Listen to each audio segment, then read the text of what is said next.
எல்லோருக்கும் வணக்கம். நாம் இன்னைக்கு ரொம்ப ஹெல்த்தியான சுவையான ஒரு கறிவேப்பிலை பொடி எப்படி பண்ணலாம் அப்படின்னு பார்க்கலாம். இது நமக்கு ரைஸுக்கு மட்டும் இல்லை, ரைஸு, தோசை, இட்லி, ரைஸ் எல்லாத்துக்குமே ரொம்ப நல்ல காம்பினேஷன்.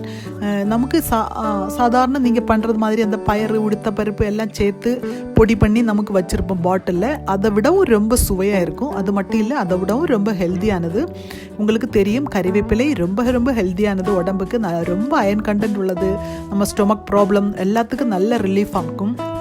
அப்போ இது நமக்கு சாதாரண ஃபுட்டில் யூஸ் பண்ணும்போது யாருமே சாப்பிட்றதில்ல, தூக்கி போடுறது. அப்போ அப்படி நமக்கு இல்லாமல் அதை அவாய்ட் பண்ணுறதுக்காக ரொம்ப சுவையான கறிவேப்பிலை பொடியாக நமக்கு பண்ணி வெளியே நமக்கு நிறைய நாள் ஸ்டோர் பண்ணலாம். அதுக்காக நான் இப்போ ஒரு 5 கைப்பிடி இப்படி எடுத்து 5 கைப்பிடி எடுத்துருக்கிறேன். 5 கைப்பிடி கறிவேப்பிலை எடுத்து நல்லா க்ளீன் பண்ணி தண்ணியில் வாஷ் பண்ணிவிட்டு நான் ஒரு பேப்பரில், நியூஸ் பேப்பரில் நல்லா ஸ்ப்ரெட் பண்ணி ஒரு 15 மினிட்ஸ் நீங்கள் வெளியே வெயிலில் காய வச்சாலே போதும். அந்த தண்ணி எல்லாம் போய் அது கொஞ்சம் ட்ரை ஆன பிறகு எடுத்துகிட்டு வந்து நமக்கு ஃப்ரை பண்ணணும்.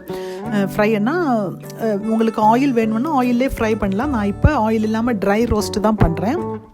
அப்போ இது தண்ணி கொஞ்சம் கூட இருக்கக்கூடாது.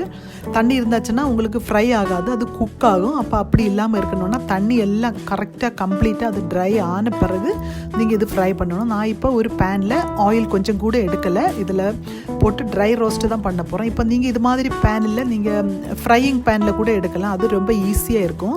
நான் முதல்ல பண்ண போது ஃப்ரையிங் பேன் தான் எடுத்தேன். இதுக்கு முன்னால் பண்ணுறது நல்ல ஈஸியாக இருக்குது. நான் இப்போ கொஞ்சம் அமௌண்ட் அதிகமாக இன்றைக்கி பண்ணுறதுனால நான் இது மாதிரி பேனில் எடுத்துருக்கிறேன். அப்போ ஃப்ரையிங் பேனுன்னா கொஞ்சம் கூட ஈஸியாக உங்களுக்கு. அது மட்டும் இல்லை, அமௌண்ட் அதிகமாக பண்ணுறதா இருந்தால் நீங்கள் 2 ஸ்டெப்பாக போட்டுடுங்க. அதாவது ஃபஸ்ட் ஸ்டெப் நீங்கள் ஃப்ரை பண்ணி எடுத்துகிட்டு அப்புறமா நீங்கள் எகெயின் 1 மோர் டைம் கூட போட்டாலே போதும். அப்போ நீங்கள் 2 செட்டாக ஃப்ரை பண்ணியாச்சுன்னா அது நல்லா ஈஸியாக ஃப்ரை ஆகி கிடைக்கும்.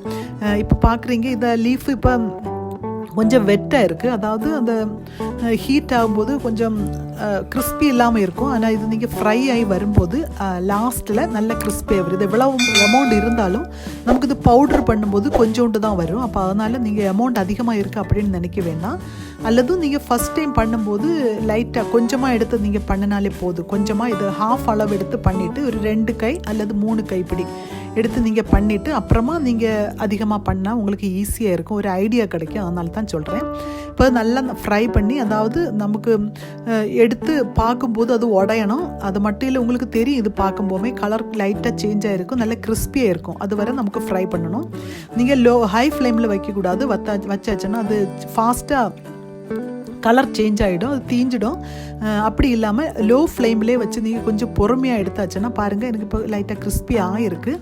நீங்கள் பொறுமையாக எடுத்தாச்சுன்னா உங்களுக்கு கரெக்டாக பர்ஃபெக்டாக வரும். அதிகமாக கலர் சேஞ்ச் ஆகாமல் அதில் உள்ள அந்த ஈரப்பதம் மட்டும் போய் நல்ல ட்ரை ஆகி வரும். அதுதான் கரெக்டு கன்சிஸ்டன்சி. இப்போ நல்ல ட்ரை ஆன பிறகு நீங்கள் மாற்றினாலே போதும். அதுக்கு முன்னால் நீங்கள் மாற்ற வேண்டாம். வேணும்னா நீங்கள் இதில் 1 டேபிள் ஸ்பூன் ஆயில் விட்டு கூட இது நீங்கள் ஃப்ரை பண்ணலாம். அப்படி ஃப்ரை பண்ணால் கொஞ்சம் கூட சுவை அதிகமாக இருக்கும்.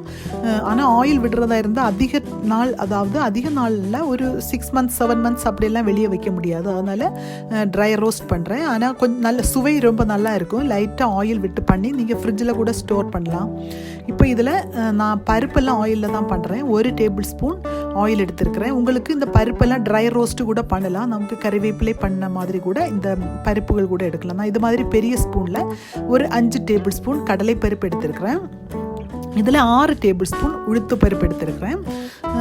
5 டேபிள் ஸ்பூன் வெள்ளை எள் எடுத்துருக்கிறேன். இது ஆப்ஷனல் தான், உங்களுக்கு தேவைன்னா மட்டும் எடுத்தால் போதும். ரொம்ப சுவையாக இருக்கும், அதனால தான் எடுத்துருக்கிறேன். பிள்ளைங்களும் எள் அதிகமாக நமக்கு எல்லாத்துலேயும் சாப்பிட மாட்டோம், ஆனால் அது ரொம்ப ஹெல்த்தியானது. அப்போ இது மாதிரி பொடிகள் பண்ணும்போது நீங்கள் எல்லாம் ஆட் பண்ணியாச்சுன்னா அது ரொம்ப நல்லா இருக்கும். அப்போ அதனால தான் நான் போட்டிருக்கேன். இல்லைன்னா ஸ்கிப் பண்ணிவிடுங்க, நோ ப்ராப்ளம், சுவையாக தான் இருக்கும். இப்போ இதெல்லாம் ஒன்று கலர் சேஞ்ச் ஆகணும், அதாவது இந்த டாலோட கலர் சேஞ்ச் ஆகணும், கடலைப்பருப்போட கலர் கொஞ்சம் மாறி வர நீங்கள் ஃப்ரை பண்ணணும். இதில் 2 டேபிள் ஸ்பூன் கொத்தமல்லி விதை ஆட் பண்ணுறேன். நீங்கள் இப்போ இதெல்லாம் வேண்டாம் அப்படின்னா ஹாஃப் அமௌண்ட் எடுத்துகிட்டு எல்லா அளவுகளும் ஹாஃப் போட்டாலே போதும். நீங்கள் ஃபஸ்ட் டைம் பண்ணுறவங்க ஹாஃப் அமௌண்ட்டே பண்ணிவிடுங்க, அப்போ தான் உங்களுக்கு ஒரு ஈஸியாக இருக்கும். அதனால தான் சொல்கிறேன். அப்போ இதெல்லாம் ஒன்று ஃப்ரை ஆகட்டும். ஃப்ரை ஆன பிறகு இது கொஞ்சம் அந்த கலர் சேஞ்ச் ஆன பிறகு ஒரு 10 to 15 காஞ்ச மிளகாய் கூட போட்டிருக்கேன். அதாவது உங்களுக்கு இப்போ அதிகமாக வேணும்னா போட்டுட்டு ஒரு 5 மிளகாய் செப்பரேட்டாக வச்சுட்டு நீங்கள் பொடி பண்ணும்போது உங்களுக்கு தெரியும். நான் இப்போ 5 கைப்பிடி எடுத்ததுனால இவ்வளவும் எடுத்துருக்கிறேன். அல்லாமல் கொஞ்சம் ஒன்றா இவ்வளோ அமௌண்ட்டு குறைச்சி போட்டாலே போதும். இப்போ நீங்கள் காஞ்ச மிளகாய் பொடிக்கிறதுக்கு முன்னால் ஒரு 3-4 மாற்றி வச்சுட்டு பொடி பண்ணுங்கள். அப்படி உங்களுக்கு பத்தலை, உங்களுக்கு காரம் பத்தலை அப்படின்னா எடுத்து மாற்றி வச்சுருக்கிற அந்த பேலன்ஸ் மிளகாய் கூட போட்டு நீங்கள் ஃப்ரை பண்ண வேண்டியது, அவ்வளோதான். அப்போ இதெல்லாம் அந்த காஞ்ச மிளகாய் கூட அந்த ஸ்மெல், பச்சை ஸ்மெல் போய் அந்த இது கலர் கொஞ்சம் லைட்டாக சேஞ்ச் ஆகி வரும், உங்களுக்கு பார்த்தாலே தெரியும். அதுவரை நமக்கு ஃப்ரை பண்ணலாம்.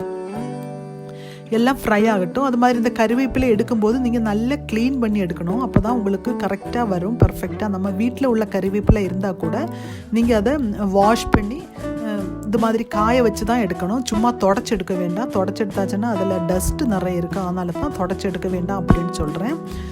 இதில் கொஞ்சம் சால்ட்டை ஆட் பண்ணியிருக்கிறேன், தேவைக்கு சால்ட்டு.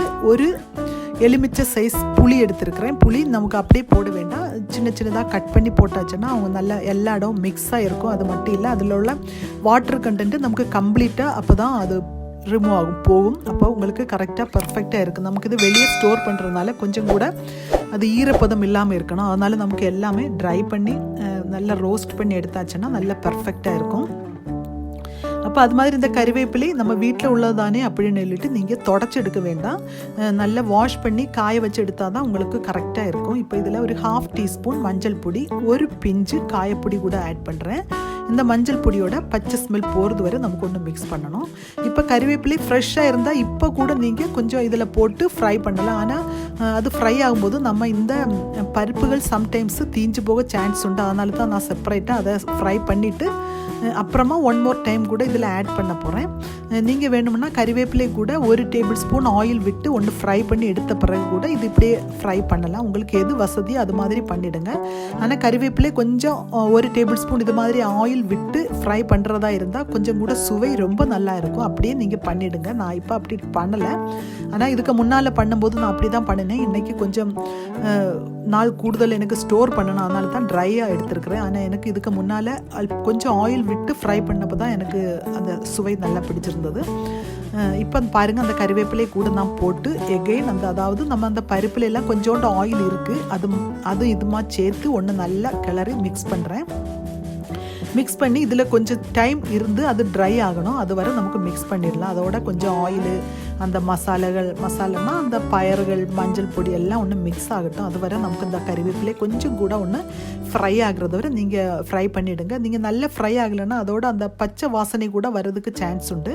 அதனால் நல்லா ஃப்ரை ஆகிட்டு நான் அதை கூல் பண்ணி நான் இப்போ அரைச்சி எடுத்துருக்கிறேன். பாருங்கள், நீங்கள் பவுட்ரு பண்ணுறது கூட ரொம்ப திக்காக பவுட்ரு பண்ணக்கூடாது, அது கொஞ்சம் குறைப்பாக பவுட்ரு பண்ணணும். அப்போ தான் கரெக்டாக இருக்கும். நமக்கு நல்ல பவுட்ரு பண்ணியாச்சுன்னா அது பர்ஃபெக்டாக இருக்காது, அந்த சுவை நல்லா வராது. நீங்கள் கொஞ்சம் குறைப்பாக ஃப்ரை பண்ணால் தான் அந்த பருப்புகளோட அந்த சுவை நல்லா கடிக்கும்போது கொஞ்சம் குறைப்பாக இருக்கும்போது தான் அதுக்கு நல்ல ஸ்பெஷல் டேஸ்ட்டாக இருக்கும். அப்போ நீங்கள் இப்போ ஃப்ரை பண்ணினப்புறம் உங்களுக்கு சுவை பார்க்கும்போது இதில் இப்போ காரம் அதிகமாகி போச்சு அப்படின்னா கூட நீங்கள் கொஞ்சம் பருப்பு, உளுந்த பருப்பு, எள்ளு இது போட்டு கொஞ்சம் ஃப்ரை பண்ணிவிட்டு அதில் பவுட்ரு பண்ணி இதில் கொட்டி மிக்ஸ் பண்ணாலே போதும். அல்லது இப்போ உங்களுக்கு அந்த காரம் கம்மியாக இருக்குது அப்படின்னு ஃபீல் ஆச்சுன்னா கொஞ்சம் வத்தல் மிளகாய் எடுத்து நீங்கள் ஸ்டவ்வில் வச்சு சுட்டு எடுத்து சின்ன ஜாரில் வச்சு மிக்ஸ் பண்ணி இதில் கொட்டி மிக்ஸ் பண்ணாலே போதும். எந்த காரணம் கொண்டும் சில்லி பவுட்ரு போட வேண்டாம், காரம் பத்தலைன்னா. அப்போ இந்த எல்லாம் நீங்கள் ட்ரை பண்ணுங்கள். ரொம்ப சுவையான இந்த கறிவேப்பிலை பொடி உங்கள் ஃப்ரெண்ட்ஸுக்கெல்லாம் ஷேர் பண்ணுங்கள். எங்கள் சேனல் சப்ஸ்கிரைப் பண்ணாதவங்க சப்ஸ்கிரைப் பண்ணுங்கள், லைக் பண்ணுங்கள், கமெண்ட் பண்ணுங்கள். தேங்க்யூ.